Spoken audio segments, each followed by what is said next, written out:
जय हिंद दोस्तों, मैं आपके साथ किशन ग्लोबल स्टडीज़ जुड़ चुका हूं। आप भी हमारे साथ जुड़ जाइए जितना भी है, और जो नहीं जुड़ा है उसे भी कह दीजिए कि वो भी जुड़ जाए ताकि आपको ज़्यादा से ज़्यादा फ़ायदा मिल सके। और आज हम लोग जानेंगे कि जैसे आप लोग जानते हैं जेएसएससी का फॉर्म गिरा हुआ है, भले ज़्यादा नहीं गिरा है, जो भी गिरा है हम लोग को उसी में लेना है। ठीक है, ये उसी का बुक है, एक बुक है, देखिए, झारखंड कर्मचारी चयन आयोग, झारखंड सिपाही प्रतियोगिता परीक्षा। ये हिंदी का है सिर्फ, ठीक है। ये पेपर फर्स्ट है, इसको हम लोग पहले तैयारी करेंगे। इसमें है कि 30% नंबर लाना अनिवार्य है, ठीक है। मॉडल प्रैक्टिस सेट ये है, 10 गो है इसमें टोटल, ठीक है। इसको भी करेंगे। पहले हम लोग चैप्टर बाय चैप्टर पढ़ना है, ठीक है। जैसे कि हम आपको चैप्टर दिखा देते हैं। जैसे कि ये चैप्टर है, हमारा विषय सूची है क्षितिज भाग 2 का काव्यखंड, ठीक है। इसमें पहला चैप्टर है उधो तुम हो अति बड़ी भागी। ये हमारा लिखा है कौन? सूरदास, सूरदास लिखा है।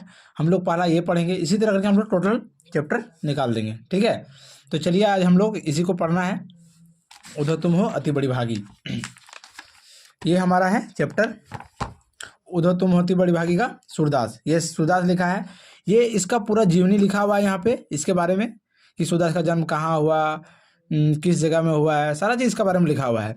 यदि हम इसका टोटल पढ़ते हैं, यदि हम इसका पूरा कहानी को, ठीक है, तो पढ़ते पढ़ते हमारा वीडियो बहुत लॉन्ग हो जाएगा, जो कि हम चाहते नहीं है कि आप हमारा वीडियो लॉन्ग हो जाए।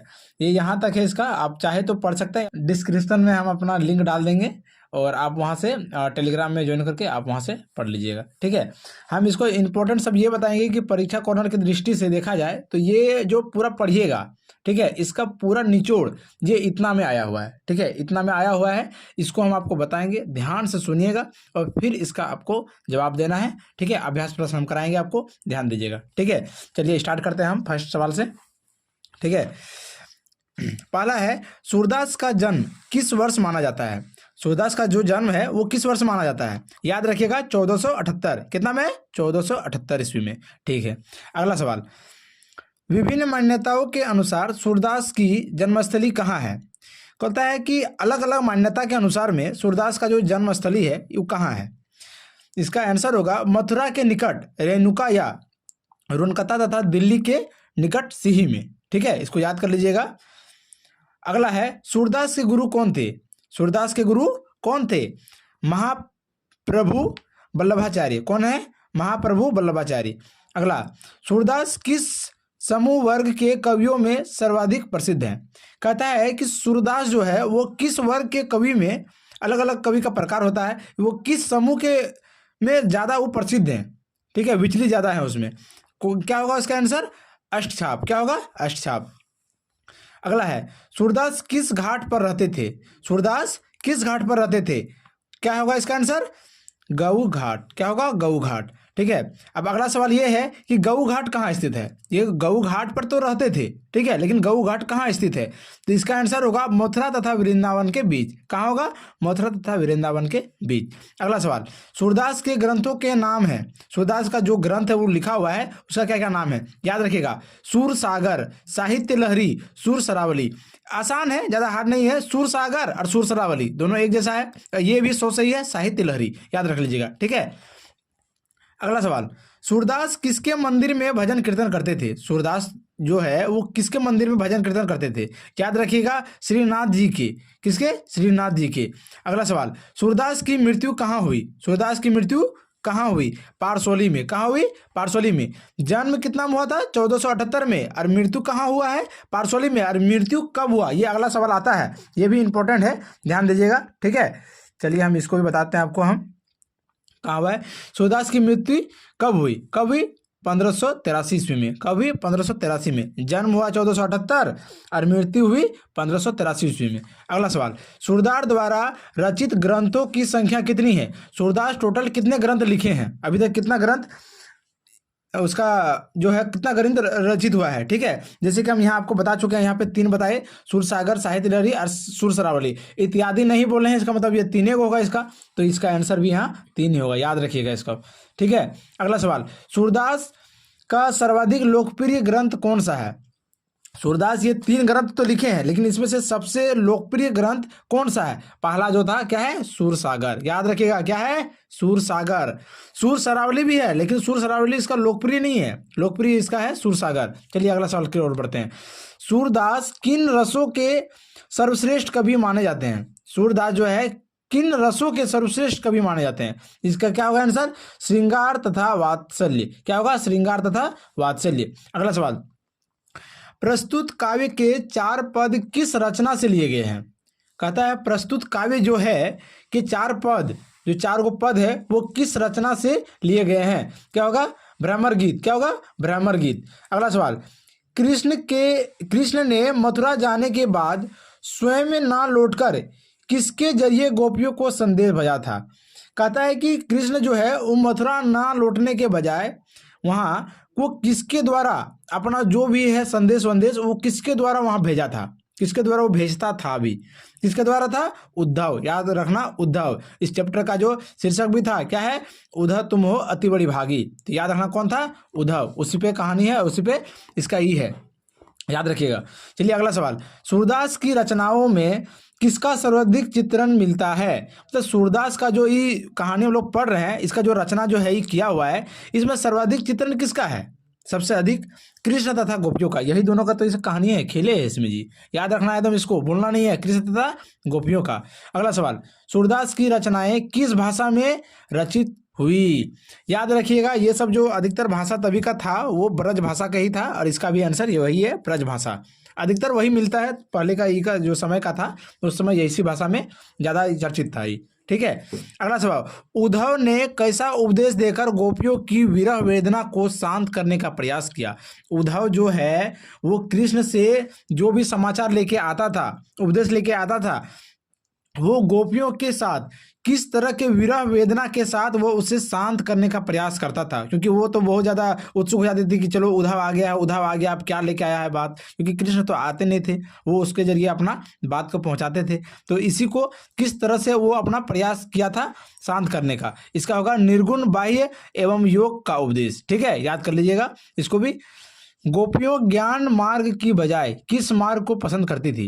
गोपियां जो है ज्ञान मार्ग की बजाय, कोई भी ज्ञान है उस मार्ग का बजाय वो किस मार्ग को पसंद करती थी? तो गोपी तो है और कृष्ण जो है तो सीधा सीधा प्रेम मार्ग होगा, क्योंकि वो दोनों के बीच क्या होता है? प्रेम की भावना था। गोपी और कृष्ण का चर्चित यही याद आ रहा है, तो याद रखिएगा प्रेम मार्ग को। ठीक है। भ्रमर गीत का प्रारंभ किसके आने के बाद होता है? ठीक है, भ्रमर गीत जो है, गीत है भ्रमर गीत, इसका प्रारंभ जो है किसके आने के बाद होता है? भ्रमर गीत मतलब भौरे की, भौ से भ्रमर, भौ से भौरे। ठीक है, भौरे और भ्रमर गीत दोनों एक जैसा है, याद रखिएगा इसको। गोपियों ने पद में किस पर व्यंग किया है? गोपियों जो है वो किस पर व्यंग किया है? उद्धव पर। उद्धव पर ना ही उसका समाचार लिखाता है, तो उसी पर व्यंग किया है। ठीक है। अगला सवाल है, प्रथम पद में गोपियों ने उद्धव की तुलना किससे की है? प्रथम पद, ये जो पहला पद जो है वो गोपी ने उद्धव की तुलना किससे की है? किससे की है? कमल के पत्ते से। याद रखना है, कमल के पत्ते से। गोपियों ने स्वयं के कृष्ण के प्रति आकर्षण को किसकी भांति बताया है? गोपी जो है अपना स्वयं का जो कृष्ण के प्रति आकर्षण जो है वो किसकी भांति बताया गया है? गुड़ तथा चींटी की भांति। किसका? गुड़ तथा चींटी। जिस प्रकार गुड़ होता है, गुड़ में चींटी लग ही जाता है, जिस पर छोड़ता नहीं है, उसको गुड़ के बिना वो कर सकते हैं ना रह सकता है, उसी प्रकार गोपिया कृष्ण के बिना अधूरा था। बस इसी को जान लीजिए, याद रखना है इस तरह। ठीक है। अगला सवाल है, गोपियां अपना संदेश, ठीक है, गोपियां अपना संदेश उद्धव को न देकर किसे देना चाहती थी? गोपी जो है वो अपना गुप्त बात, अपना मन की बात को उद्धव के साथ साझा ना करके वो सीधा सीधा किसको बताना चाहती थी? कृष्ण को। किसको? श्री कृष्ण को, ताकि वो उसका जो भी है अंदर का बात, दिल का बात, वो अपना श्री कृष्ण से ही कहे। वो उद्धव तो एक जरिया था और जिससे वो कहना नहीं चाहती थी, लेकिन फिर भी उससे ही कहती थी। छोड़िए। अगला सवाल है, गोपियां किसके विरह में डूबी हुई थी? कहता है गोपियां जो है किसके याद में, ख्याल में वो हमेशा लीन रहती थी? किसके याद में? श्री कृष्ण की लीन में। चलिए ठीक है। गोपियों ने कृष्ण को किसके समान बताया है? गोपियां जो है वो कृष्ण को, अपने श्री कृष्ण जी को किसके समान बताया गया है? किसके समान बताया गया है? हारिल की लकड़ी। याद रखिएगा, ये बहुत ही इंपॉर्टेंट सवाल है, ये आने का चांस ज्यादा है। हारिल की लकड़ी, ठीक है। श्री कृष्ण किनके पुत्र थे? श्री कृष्ण जी किसके पुत्र थे? नंद बाबा के। नंद बाबा के थे। किसके थे? नंद बाबा के। ब्रैकेट में लिखा हुआ है इसको समझाने के लिए, तीसरे पद के अनुसार। किसके अनुसार? तीसरे पद के अनुसार। गोपियां को उद्धव का संदेश कैसा प्रतीत होता है? गोपियों को जो है वो उद्धव जो उसका संदेश लेके आता था तो वो उसको कैसे प्रतीत होता था? किस तरह प्रतीत होता था? कड़वी ककड़ी के समान। किसके? कड़वी ककड़ी के समान। लास्ट सवाल है, इसको ध्यान दीजिएगा। अंतिम पद में गोपियों ने उद्धव के माध्यम से श्री कृष्ण को किस धर्म के पालन करने का संदेश भेजा है? ये अंतिम पद, इस चीज को याद रखिएगा, अंतिम पद का बात कर रहा है। गोपियों ने उद्धव को, श्री कृष्ण को किस धर्म को पालन करने के लिए कहा गया है? तो याद रखिएगा, राज धर्म के लिए उसको कहा गया था। किसके लिए? राज धर्म को। ये एकदम अच्छा से याद कर लीजिएगा, ठीक है। अब इसका अभ्यास प्रश्न है, ठीक है। अभ्यास प्रश्न हम आपको बताएंगे, पूछेंगे, आपको जवाब देना है, ठीक है। आपको ऑप्शन भी दिया गया जाएगा, 4 ऑप्शन में आपको जो भी आंसर ऑप्शन हो सही वो आप कमेंट कीजिएगा। या तो आपको कमेंट नहीं करना है तो नहीं कीजिएगा, लेकिन आप अपना कॉपी में लिखिएगा और जो भी जितना भी है, टोटल कितना सवाल है? 55 सवाल है। 55 में से आपका कितना आता है यही आपको देखना है। सारा चीज इसी का मटेरियल के अंदर से रहेगा, इसको टेंशन नहीं लेना है आपको। चलिए ठीक है, फिर इसको स्टार्ट करते हैं। तो चलिए स्टार्ट करते हैं हम लोग, ठीक है। अभ्यास प्रश्न पहला है, सूरदास का जन्म किस वर्ष माना जाता है? ये हम पढ़ा चुके हैं, उसमें बता चुके हैं। सूरदास का जन्म किस वर्ष माना जाता है? Option A 1468, option B 1458, option C 1478, option D 1488। चलिए ये चारों में से जो भी ऑप्शन सही है उसे अपना लिख लीजिए, नोट कर लीजिए, सही है या गलत है आप मान लीजिएगा, ठीक है। चलिए हम बताते हैं, इसका ऑप्शन सही होगा सी नंबर 1478 ईस्वी, ठीक है। अगला, विभिन्न मान्यताओं के अनुसार सूरदास की जन्मस्थली कहाँ है? पहला होगा ऑप्शन ए है मथुरा के निकट रेणुका में, दूसरा दिल्ली के निकट सीही में, तीसरा वाराणसी, चौथा ए बी दोनों। चलिए मानिए जो भी ऑप्शन आपका सही है उसको मारना है, जल्दी कीजिए। हो गया? चलिए अब हम बताते हैं, इसका सही ऑप्शन होगा डी, मथुरा के निकट रेणुका, दिल्ली के निकट सीही में। बताए थे दोनों, याद किए किए हैं ना? याद नहीं किए हैं तो एक बार बढ़िया से देख लीजिए, दोनों ही होगा, ठीक है। ए बी दोनों, डी नंबर ऑप्शन। तीसरा सवाल हो गया मेरा, अब आ रहा है इधर तीसरा सवाल, ठीक है। चलिए इसमें है, इनमें से सूरदास के गुरु कौन थे? पहला ऑप्शन है रामानंद, दूसरा है नरहरयानंद, तीसरा है महाप्रभु वल्लभाचार्य, चौथा है विट्ठलानाथ। कौन है? विट्ठलानाथ। तो चारों में से जो भी ऑप्शन होगा आपका, आप मान लीजिए फटाक से। चलिए हम बता रहे हैं इसका आंसर, इसका आंसर होगा नंबर सी, महाप्रभु वल्लभाचार्य, ठीक है। अगला सवाल, चौथा सवाल है, सूरदास निम्न में से किस समूह या वर्ग के कवियों में सर्वाधिक प्रसिद्ध थे? याद है ना, हम बताए थे सबसे प्रसिद्ध जो है किस वर्ग या समूह में थे? ऑप्शन ए अष्टछाप, ऑप्शन बी छायावादी, ऑप्शन सी सप्तक, ऑप्शन डी पंचछाप। क्या है आंसर? जल्दी दो। चलिए इसका सही आंसर है ए अष्टछाप, ठीक है, बताए थे ना। अगला सवाल, सूरदास निम्न में से कौन से घाट पर रहते थे? ये भी बताए हैं, अभी तुरंत बताए हैं। इतना जल्दी यदि भूल गए हैं तो ये हमारी कमजोरी नहीं है, ये आपकी कमजोरी है। याद कीजिए, सूरदास ने निम्न में से कौन से घाट पर रहते थे? गाऊ घाट, मथुरा घाट, अस्सी घाट, हरिश्चंद्र घाट, ठीक है। इसका सही आंसर होगा, क्या होगा? ए गाऊ घाट। याद है ना, हमको पता है अधिकतर लड़का मथुरा घाट मारे होंगे, कंफ्यूज होंगे, कोई बात नहीं, इसका गाऊ घाट है सही आंसर। गाऊ घाट कहाँ स्थित है? कहता गाऊ घाट कहाँ स्थित है, बताओ जी। मथुरा, वृंदावन, मथुरा तथा वृंदावन के बीच, इनमें से कोई नहीं। बताओ, जल्दी बताओ। चलिए इसका सही आंसर है सी नंबर, मथुरा तथा वृंदावन के बीच, ठीक है। अगला है, सूरदास किसके मंदिर में भजन कीर्तन करते थे? चलिए बताइए। राम, बी में है कृष्ण, सी में है श्रीनाथ जी, डी में है राधा। बताइए जल्दी जल्दी जल्दी। चलिए इसका सही आंसर है श्रीनाथ जी, सी नंबर ऑप्शन। अगला सवाल, डी नंबर 8 नंबर है, सूरदास की मृत्यु कहाँ हुई थी?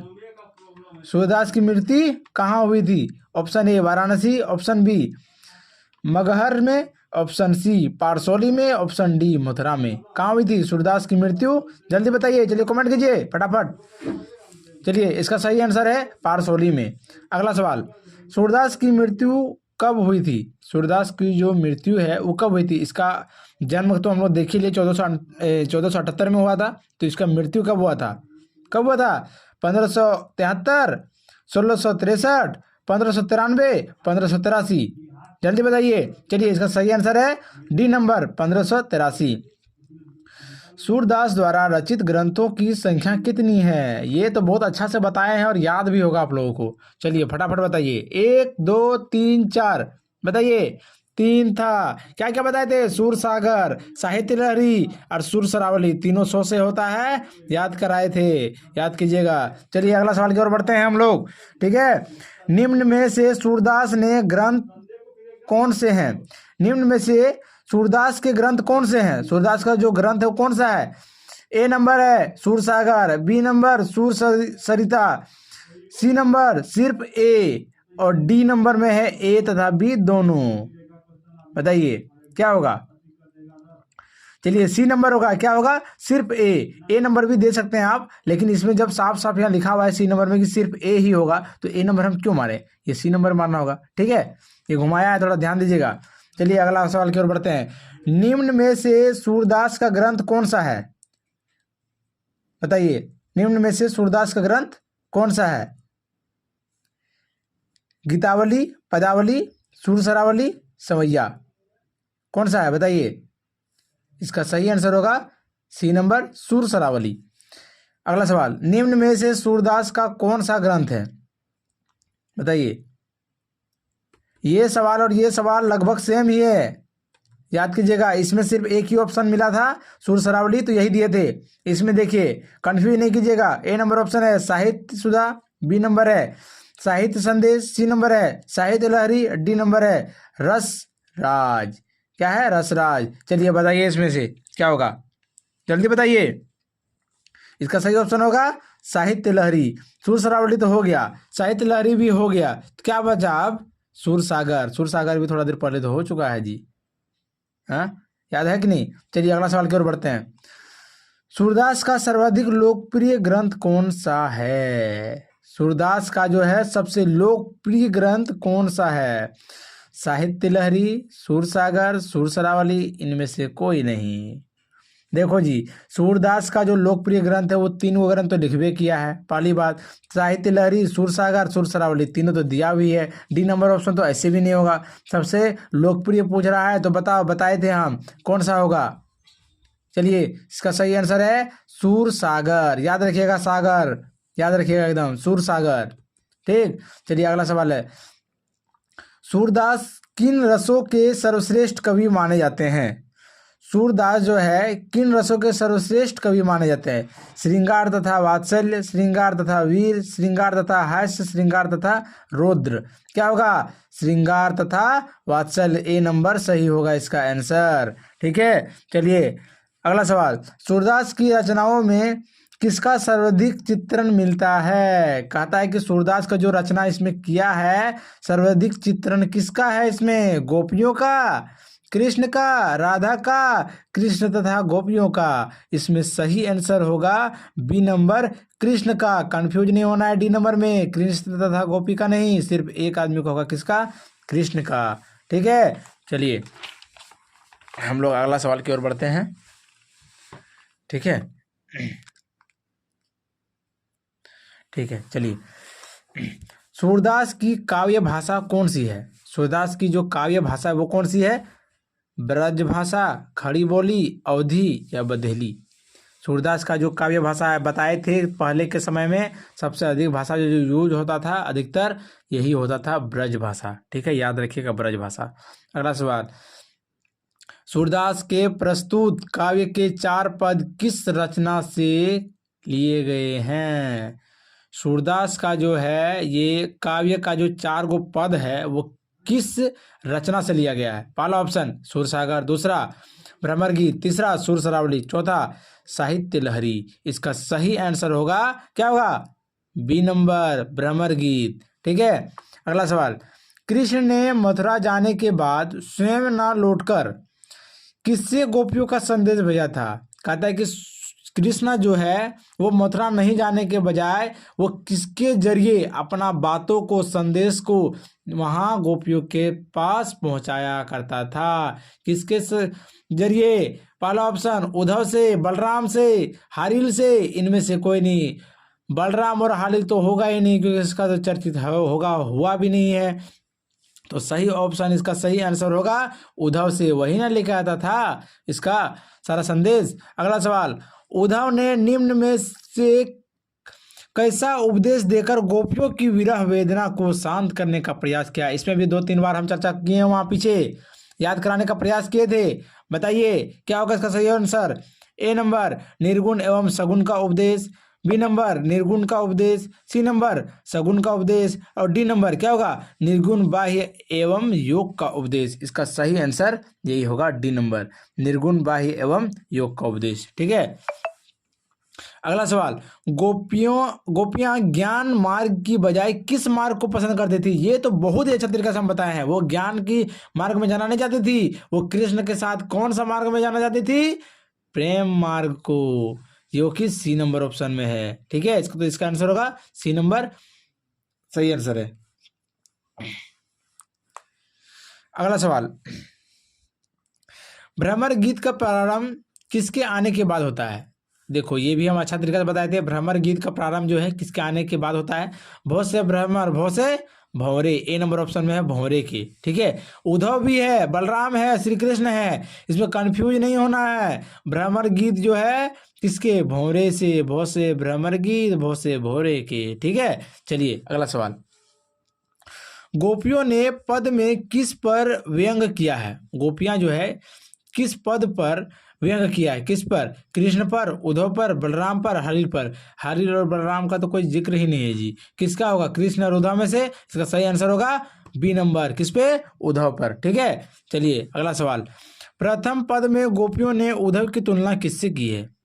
बोलता प्रथम पद, हम याद पहले भी बताए थे, प्रथम और अंतिम दोनों आ सकता है सवाल, दोनों भी, और आएगा ही आएगा। चलिए देखते हैं, प्रथम पद का जो है किससे, गुलाब के पत्ते से, श्री कृष्ण से, कमल के पत्ते से, गुड़ तथा चींटी से।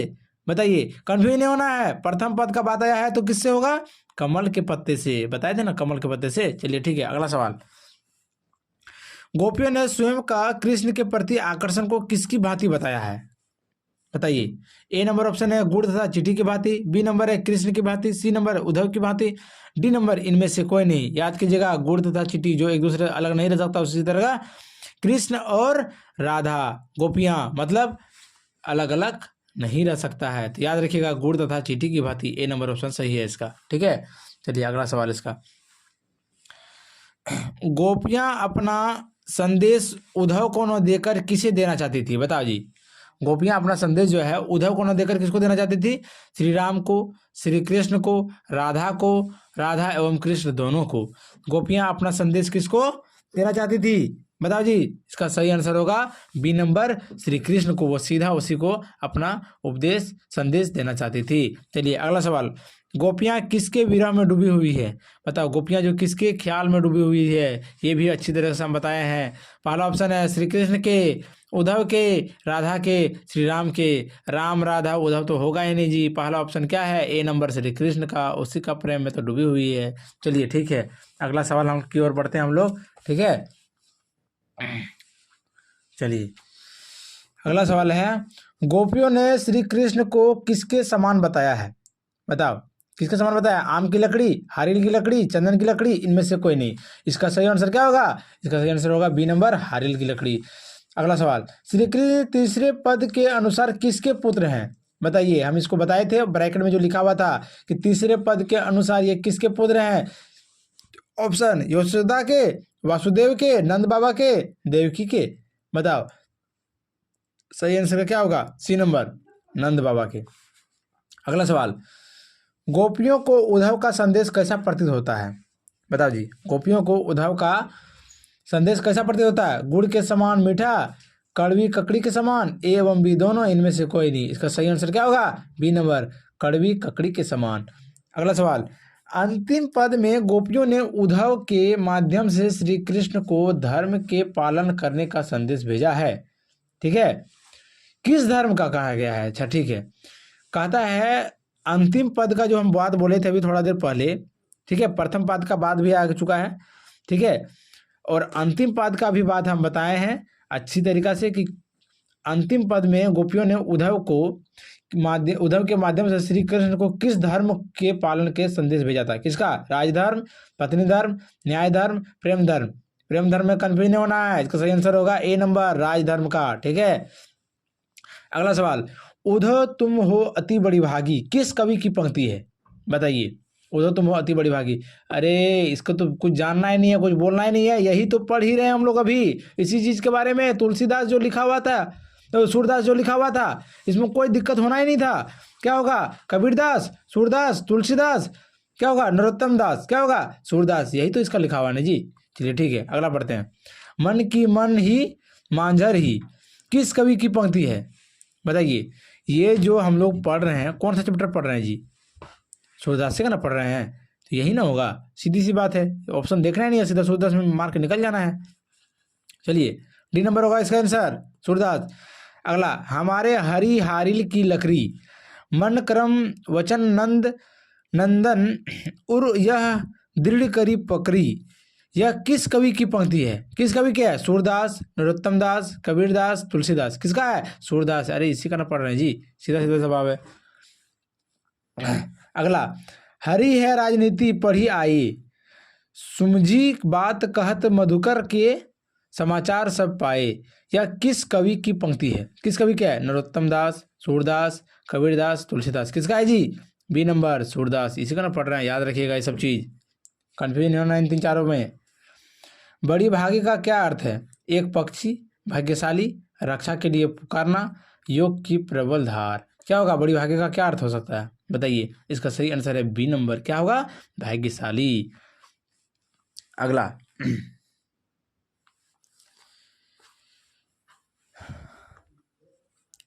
श्री कृष्ण गोपियों के योग मार्ग की शिक्षा देने के लिए किसको वृंदावन भेजे थे? बताइए, योग मार्ग की शिक्षा देने के लिए किसको वृंदावन भेजे थे? श्री राम को, श्री कृष्ण को, उद्धव को, बलराम को? अरे सी नंबर होगा आंसर जी, उद्धव को, उसी को ना भेजता था। चलिए अगला सवाल, श्री कृष्ण का योग मार्ग अपनाने का संदेश सुनकर गोपियां क्या होती है? बताओ, श्री कृष्ण का योग मार्ग जो है अपनाने का संदेश सुनकर गोपियां क्या होती है? खुश, उत्साहित, बेचैन, नाचने लगती है। क्या होगा? बेचैन होगा ना, बेचैन होती थी कि कब बताएगा, कब बताएगा, जल्दी बताओ, है ना। अगला सवाल, हारिल का क्या अर्थ है? हारिल का, एक पक्षी जो सदा अपने पंजों में एक लकड़ी थामे रहती है। दूसरा, भाग्यशाली। तीसरा, रक्षा के लिए पुकारना। चौथा, योग की प्रबल धार। बताइए, हम बता चुके हैं बड़ी भागी का अर्थ होता है भाग्यशाली, तो ये तो होगा ही नहीं भाग्यशाली, बी नंबर तो ऐसे भी कट गया। तो इसका सही आंसर क्या होगा? ए नंबर, एक पक्षी जो सदा अपने पंजों में एक लकड़ी थामे रहता है। ठीक है, चलिए अगला सवाल की ओर चलते हैं हम लोग, ज़्यादा नहीं है और 15 है। ठीक है, अच्छा से कर लीजिए इसको। अगला है, उद्धव को बड़ी भागी किसने कहा है? यशोदा, नंद, कंस, गोपियां। किसने कहा है? गोपियां ने। डी नंबर ऑप्शन होगा इसका। अगला सवाल, उद्धव को बड़ी भागी कहने में कौन सा भाव निहित है? इसमें कौन सा भाव निहित है जी? बताओ। पहला, आदर। दूसरा, प्रशंसा। तीसरा, क्रोध। चौथा, व्यंग। क्या होगा? इसका सही आंसर होगा डी नंबर, व्यंग। अगला, मन की मन ही मांझ रही का क्या अर्थ है? मन की मन ही मांझ रही का क्या अर्थ होगा? मन का भेद, मन की दृढ़ता, मन का पाप, मन की बात मन में ही रहना। इसका सही आंसर क्या होगा? डी नंबर ही होगा, मन की बात मन में ही रहना। अगला, धार बही का क्या अर्थ है? धार बही का क्या अर्थ है? बताओ। ए नंबर, निर्गुण ईश्वर की भक्ति की धार, सूफी भक्ति धारा, सतत भक्ति धारा, इनमें से कोई नहीं। इसका सही आंसर क्या होगा? ए नंबर, निर्गुण ईश्वर की भक्ति की धार। अगला, गोपियां कौन सी बात किसे बताना चाहती थी? बताओ, गोपियां जो कौन सी बात किसे बताना चाहती थी? अपने मन की बात श्री कृष्ण को, अपने मन की बात उद्धव को, अपने मन की बात समाज को, अपने मन की बात हारिल को। अरे इसका सही आंसर यही होगा, अपने मन की बात श्री कृष्ण को सीधा सीधा बताना चाहती थी, लेकिन बता नहीं पाती थी वो अपना बात को। चलिए अगला सवाल की ओर बढ़ते हैं हम लोग। इसका अगला सवाल यही है, क्या है, हमारे हरी हारिल की लकड़ी यह किसने किसको कहा। ठीक है, ऑप्शन ए गोपियों ने यशोदा को, गोपियों ने उद्धव से, गोपियों ने श्री कृष्ण से, उद्धव ने श्री कृष्ण से। इसका सही आंसर क्या होगा, देखो जी ये सी नंबर तो होगा नहीं, गोपी ने श्री कृष्ण से तो बोला नहीं, क्योंकि वो एक दूसरे से वहाँ मिला नहीं था, वो किसी के जरिए पहुंचाता था अपना बात को। किसके जरिए, बी नंबर, गोपियों ने उद्धव से कहा था ये बात को। ठीक है, चलिए अगला सवाल, मन चक्री से क्या अभिप्राय है। मन चक्री से क्या अभिप्राय है, मन का चक्र, मन की स्थिरता, मन की अस्थिरता, मन की चालाकी। क्या होगा इसका सही आंसर होगा मन की अस्थिरता। ठीक है, अगला सवाल, गोपियां के अनुसार किसने राजनीति की शिक्षा प्राप्त की है। गोपियों के अनुसार किसने राजनीति की शिक्षा प्राप्त की है। इसका सही आंसर क्या होगा, A number Uddhav, B number Shri, C Nand, D Balram. किसने किया है बताओ, इसका सही आंसर होगा बी नंबर श्री कृष्ण से। अगला सवाल, अपरस रहत स्नेह तगाते, यहाँ अपरस का अर्थ क्या है बताओ। ए नंबर अलिप्त, बी नंबर कोमल, सी नंबर कठोर, डी नंबर मृदुल। इसका सही आंसर क्या होगा, इसका सही आंसर होगा ए, क्या होगा अलिप्त। अगला सवाल, अपरस रहत स्नेह तगा में, यहाँ तगा का अर्थ क्या होगा बताओ जी। ए नंबर सगा, बी नंबर धागा, सी नंबर रबड़, डी नंबर संबंधी। क्या होगा इसका सही आंसर होगा बी नंबर धागा। अगला सवाल,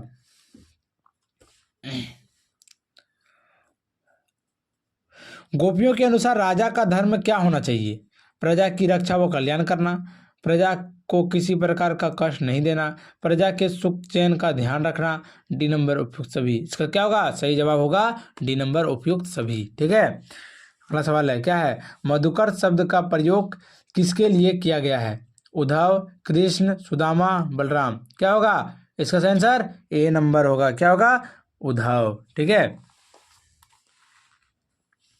चलिए अब ज़्यादा सवाल नहीं बचा है, लास्ट हो ही चला है। ठीक है, चलिए देखते हैं अगला सवाल, सुनी सुनी और कान कान में कौन सा अलंकार है।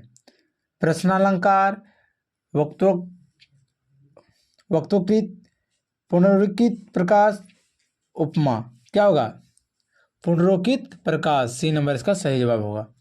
अगला सवाल, सूतो व्याधि हमको ले आए, पंक्ति में व्याधि किसे कहा गया है। ए नंबर पूजा को, बी नंबर व्यंग को, सी नंबर योग साधना को, डी नंबर राधा को। किसको कहा गया है, इसका सही जवाब होगा सी नंबर योग साधना को।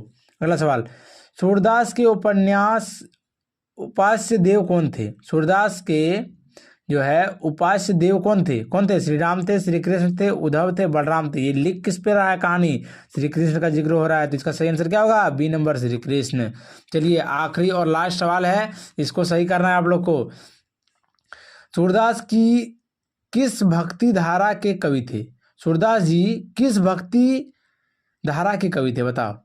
ऑप्शन ए सगुण भक्ति धारा, ऑप्शन बी संगत व्यक्ति धारा, ऑप्शन सी सूफी व्यक्ति धारा, ऑप्शन डी इनमें से कोई नहीं। चलिए बताइए, लास्ट सवाल है, कमेंट कीजिए जल्दी जल्दी। चलिए इसका बताते हैं, इसका सही जवाब क्या होगा सगुण भक्ति धारा। चलिए आज हम आपको टोटल 55 सवाल कराए हैं। ठीक है टोटल, और आपका कितना कौन सा सही है कितना हुआ है आप कमेंट करके ज़रूर बताइएगा कि कितना सही हुआ है और नहीं हुआ है। अगला दिन फिर आगे बताएंगे हम। ठीक है, अगला चैप्टर चलेगा, सूरदास आज हो गया है, सूरदास हो गया है, और अगला चैप्टर क्या है राम लक्ष्मण परशुराम संवाद। ये भी कौन लिखा है, तुलसीदास से लिखा है। ठीक है, इसको कौन लिखा है, तुलसीदास लिखा है। कल यही चलेगा जी। ठीक है, आज तो ये हो गया है, इसको कर लीजिएगा अच्छा से, कितना किसका सही हुआ है, टोटल 55 में से किसका कितना नंबर आया है। कम से कम 45 प्लस आना अनिवार्य है इतना 55 सवाल में। कुछ कुछ में कन्फ्यूजन हुआ होगा, कोई दिक्कत नहीं है, करते रहिए क्लास, ध्यान दीजिएगा, थोड़ा हो जाएगा। ठीक है, चलिए ठीक है, जय हिंद जय भारत।